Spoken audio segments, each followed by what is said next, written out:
दोस्तों, जब हम असली जिंदगी में किसी मुश्किल का सामना करते हैं तो हमारी पहली प्रतिक्रिया अक्सर उसे टालने या आसान रास्ता चुनने की होती है। एक बार की बात है, एक छोटे से गांव में एक 10-12 साल का लड़का अपने माता पिता के साथ रहता था। वह लड़का बहुत ही खुशमिजाज और चंचल था।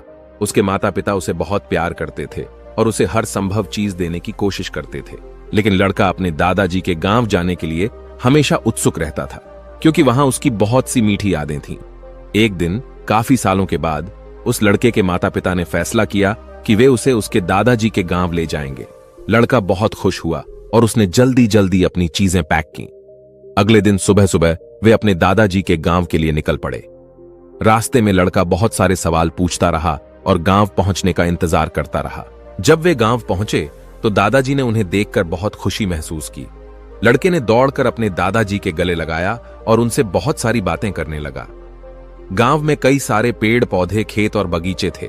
लड़का अपने दादाजी के साथ हर दिन खेलने के लिए बाहर जाता था। वे दोनों मिलकर खेतों में घूमते, पेड़ों पर चढ़ते और बगीचे में फल तोड़ते। एक दिन खेलते खेलते लड़के ने अपने दादाजी से कहा, दादाजी, जब मैं बड़ा हो जाऊंगा तो मैं बहुत ज्यादा सक्सेसफुल बनकर दिखाऊंगा। क्या आप मुझे कामयाब बनने के लिए कुछ तरीके बता सकते हैं? उसके दादाजी मुस्कुराते हुए उसकी तरफ देखने लगे। उन्होंने सोचा कि यह सही समय है।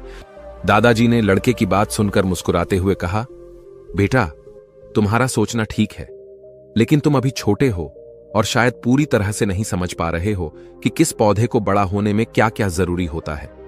लेकिन कोई बात नहीं, आज मैं तुम्हें एक चीज करके दिखाऊंगा जिससे तुम्हें खुद ही अपने सवाल का जवाब मिल जाएगा। वो उसे पौधों की दुकान पर ले जाते हैं जहां छोटे छोटे पौधे मिलते थे। दुकान पर ढेर सारे पौधे देखकर लड़का बहुत खुश हो जाता है। दादाजी ने पौधों की दुकान पर कुछ देर तक घूम घूम कर अलग अलग पौधों को देखा और फिर उन्होंने 2 छोटे पौधे खरीदे। लड़का उत्सुकता से देख रहा था कि दादाजी कौन से पौधे चुनेंगे। पौधे खरीदने के बाद वे दोनों वापस घर आ गए। घर आने के बाद दादाजी ने एक बड़े से गमले को बाहर निकाला और उसमें से एक पौधे को बहुत ही ध्यान से लगा दिया। फिर उन्होंने उस गमले को घर के अंदर खिड़की के पास रख दिया ताकि पौधा रोशनी पा सके। लड़का बड़े ध्यान से अपने दादाजी को देख रहा था। उन्होंने लड़के को पास बुलाया और कहा, देखो बेटा, इस गमले में हम एक पौधा लगाएंगे और इसे घर के अंदर रखेंगे। यहां यह पौधा सुरक्षित रहेगा। इसे धूप, बारिश और हवा से बचाव मिलेगा। इसके बाद दादाजी ने दूसरे पौधे को उठाया और उसे घर के बाहर बगीचे में लगा दिया। दादाजी ने लड़के को पास बुलाकर पूछा, बेटा, इसे धूप, बारिश, हवा और जानवरों का सामना करना पड़ेगा। इसे हर तरह की प्राकृतिक कठिनाइयों से गुजरना होगा। लड़का ध्यान से देख रहा था और समझने की कोशिश कर रहा था कि दादाजी क्या करना चाह रहे हैं। दादाजी ने फिर कहा, अब हम इन दोनों पौधों का ध्यान रखेंगे और समय समय पर देखेंगे कि इनमें क्या बदलाव आते हैं। कुछ समय बाद तुम्हें खुद ही समझ में आ जाएगा कि कौन सा पौधा ज्यादा मजबूत और बड़ा बनता है। तुम्हें क्या लगता है, कौन सा पौधा भविष्य में अच्छे से बड़ा हो पाएगा? लड़का थोड़ा सोचने लगा। उसने अपने दादाजी की तरफ देखा और फिर जवाब दिया, दादाजी, मुझे लगता है कि जो पौधा हमने घर के अंदर लगाया है वह अच्छे से बड़ा हो पाएगा, क्योंकि घर के अंदर वह हर परेशानी से सुरक्षित रहेगा। जो पौधा हमने बाहर लगाया है उसे बहुत सी चीजों का जोखिम है, जैसे कि सूरज की तेज किरणें, आंधी तूफान, तेज बारिश और जानवरों से भी उस पौधे को खतरा है। दादाजी ने मुस्कुराते हुए लड़के की ओर देखा और कहा, बेटा, ठीक है, देखते हैं भविष्य में इन दोनों पौधों के साथ क्या होता है। अब तुम खुद ही समझोगे कि ये पौधे कैसे बढ़ते हैं और क्या सबक हमें मिलते हैं। 4 साल बीत गए और वह लड़का फिर से अपने दादाजी के घर गया। उस समय वह अब बड़ा हो गया था और उसके मन में बहुत सारी बातें चल रही थीं। दादाजी को देखकर लड़का बहुत खुश हुआ और उनके पास जाकर बैठ गया। उन्होंने दादाजी से कहा, दादाजी, याद है पिछले बार जब मैं आपके पास आया था तब मैंने आपसे पूछा था कि जीवन में सफल कैसे होते हैं, लेकिन आपने मुझे उस समय कोई खास जवाब नहीं दिया था। अब मैं बड़ा हो गया हूं और आपसे एक बार फिर पूछना चाहता हूं कि सफल होने के लिए हमें क्या करना चाहिए, कृपया मुझे बताइए। दादाजी ने हंसते हुए लड़के की ओर देखा और कहा, बेटा, तुमने मुझे 4 साल पहले एक सवाल पूछा था और अब तुमने फिर वही सवाल किया है। इस दौरान तुमने खुद बहुत कुछ सीखा होगा और अनुभव प्राप्त किया होगा, लेकिन चलो, मैं तुम्हें आज जो जवाब दूंगा वह हमारी पौधों की कहानी से ही जुड़ा हुआ है। फिर दादाजी ने लड़के को बाहर बगीचे में ले जाकर दोनों पौधों को दिखाया। 4 साल पहले जो पौधा घर के अंदर लगाया गया था वह अभी भी वही बड़ा गमला में था, लेकिन उसकी वृद्धि धीमी थी और पत्तियां अब भी कमजोर थीं। दूसरी तरफ बाहर वाला पौधा बहुत बड़ा और हरा भरा हो गया था।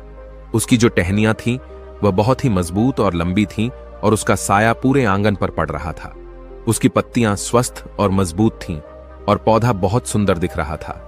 लड़का यह देखकर हैरान रह गया। उसने अपने दादाजी से पूछा, दादाजी, यह कैसे हो सकता है? घर के अंदर वाला पौधा तो सुरक्षित था, फिर भी वह इतना कमजोर क्यों है? और बाहर वाला पौधा जो इतनी कठिनाइयों का सामना कर रहा है वह इतना मजबूत कैसे है?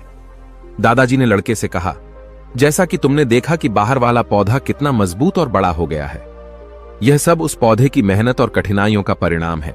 इसने सूरज की तेज किरणों, आंधी तूफान और बारिश का सामना किया और यही कारण है कि यह इतना मजबूत बना। जबकि घर के अंदर वाला पौधा सुरक्षित तो था, लेकिन उसने मुश्किलों का सामना नहीं किया। वह इन कठिनाइयों से बचा रहा और इसलिए कमजोर रह गया। लड़के ने ध्यान से सब कुछ सुना और समझा। दादाजी ने आगे कहा, यही बात जीवन में भी लागू होती है। अगर हमें सफल होना है तो हमें कठिनाइयों और चुनौतियों का सामना करना पड़ेगा। हमें अपनी क्षमताओं को बढ़ाने और हर मुश्किल से सीखने की कोशिश करनी होगी। जो लोग सिर्फ सुरक्षित और आरामदायक रास्ते पर चलते हैं वे कभी भी अपने पूरी क्षमता तक को नहीं जान पाते। दादाजी ने आगे कहा, जब हम असल जिंदगी में किसी मुश्किल काम का सामना करते हैं तो कई बार हम आसान रास्ता चुनने का सोचते हैं। ऐसा करने पर उसे कुछ समय के लिए राहत मिल सकती है, लेकिन बाद में उसे महसूस होगा कि उसने उस विषय को समझने का मौका खो दिया। इसी तरह कामकाजी जिंदगी में अगर कोई व्यक्ति मुश्किल कामों से बचता है और सिर्फ वही काम करता है जो उसे आसानी से आता है, तो शुरू में उसे अच्छा लग सकता है, लेकिन धीरे धीरे वो देखेगा कि उसके साथी जो मुश्किल काम कर रहे हैं वे आगे बढ़ रहे हैं और नए नए काम सीख रहे हैं। तब वो खुद को पीछे छूटा हुआ महसूस करेगा और उसे अपनी गलतियों का एहसास होगा। असल जिंदगी में जब हम मुश्किलों का सामना करते हैं तो हम नए अनुभव और सीख पाते हैं। अगर हम हमेशा आसान रास्ता चुनते रहेंगे तो हम उन जरूरी अनुभवों से दूर रह जाएंगे जो हमें आगे बढ़ने में मदद करते हैं। आसान रास्ता चुनने से हमें तुरंत राहत मिल सकती है, लेकिन लंबे समय में यह हमें हमारी असली सफलता से दूर कर सकता है। लड़के ने सिर झुकाकर कहा, अब मुझे समझ में आ गया है। जीवन में सफल होने के लिए हमें मेहनत करनी होगी, मुश्किलों का सामना करना होगा और कभी हार नहीं माननी चाहिए। उसके दादाजी के शब्द उसके दिमाग में घूम रहे थे। इस कहानी से आप ये सीख सकते हो कि जब हम असली जिंदगी में किसी मुश्किल का सामना करते हैं तो हमारी पहली प्रतिक्रिया अक्सर उसे टालने या आसान रास्ता चुनने की होती है। ऐसा इसलिए होता है क्योंकि हमारे मन में डर और असुरक्षा की भावना होती है। हम सोचते हैं कि अगर हम मुश्किलों से बच जाएं तो हमें तकलीफ नहीं होगी, लेकिन असल में मुश्किलों से बचने का प्रयास केवल अस्थायी राहत देता है। मुश्किलें हमारे जीवन का एक महत्वपूर्ण हिस्सा होती हैं और उनसे भागने के बजाय उनका सामना करना ही सही रास्ता है। जब हम किसी चुनौती का सामना करते हैं तो हम खुद को और भी मजबूत और समझदार बनाते हैं। हर मुश्किल हमें कुछ नया सिखाती है, चाहे वो धैर्य हो, साहस हो या फिर समस्या को सुलझाने का तरीका। कठिनाइयों का डटकर मुकाबला करें और अंत में अपने आप को उन सीमाओं से परे लेकर जाएं जो हमने खुद पर लगा रखी हैं। दोस्तों, आपने आज के इस वीडियो से क्या सीखा वो मुझे आप कमेंट में बता सकते हैं। इसी के साथ में उम्मीद है कि आपको आज की वीडियो पसंद आई होगी, तो इस वीडियो को उस इंसान को शेयर करें जिससे यह कहानी सुनने की जरूरत है, और उसी के ठीक बाद चैनल को सब्सक्राइब करें। तो चलिए फिर मिलते हैं ऐसी एक और नई वीडियो में एक नए मैसेज के साथ। तब तक के लिए अपना ख्याल रखें। धन्यवाद और नमो बुद्धाय।